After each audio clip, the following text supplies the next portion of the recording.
Your local high school is about to go high speed, and we're talking internet access.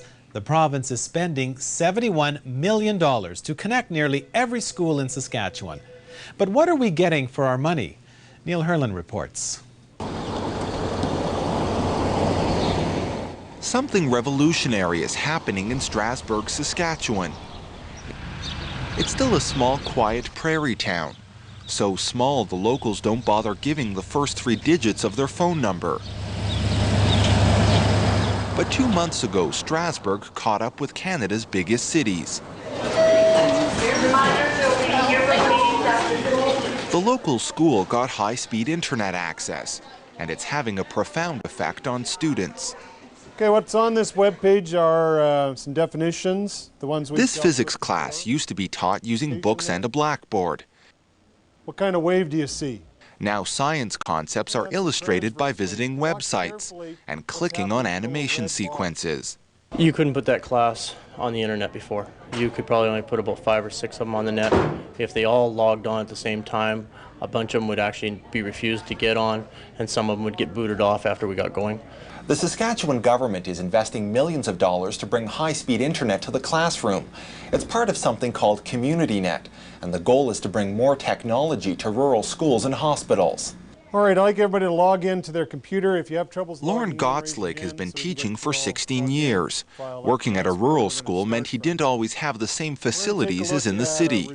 But now one thing is equal: the computers. Getting high speed in every school is an excellent idea because it creates a level playing field. You know, so what a teacher does in Regina or Saskatoon could be translated over to a teacher that teaches in rural Saskatchewan. Some of the books in the library, we may not have all the books that, say, a city school might have, so we can go on the internet and look for the resources there. Yeah, V equals F times lambda. But how big of a role should the internet play in these classrooms? And what are the benefits to learning? I started as an English teacher. That's my background. I moved to technology. Alec Kouros is a professor at the University of Regina. He shows teachers how to use technology in the classroom. The internet is here to stay, and I think the people that are here in this room probably accept that because you're here to learn a little bit about it. Kouros supports the idea of bringing high-speed internet into schools, but he says students and teachers need to be more skeptical about the material they find.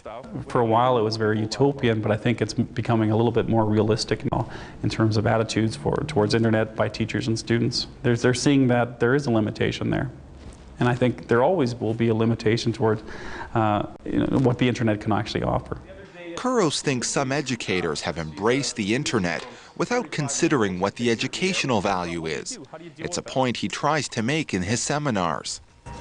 Critical thinking. I think more important now than anything, we've got to teach kids to think. It's a concept that's hard for many kids to understand. Some are all too willing to see the internet as a fountain of knowledge. The internet provides you with basically everything that you need to know. If you want research for something that you can't find in encyclopedias, go to the internet. A web file. Some critics say the government has more important things to spend money on than high-speed connections. It's not a viewpoint shared in these classrooms. The school library may be empty, but the teachers here say they've now got a tool more powerful than a book. They've got technology. Neil Herland, CBC News, Strasbourg.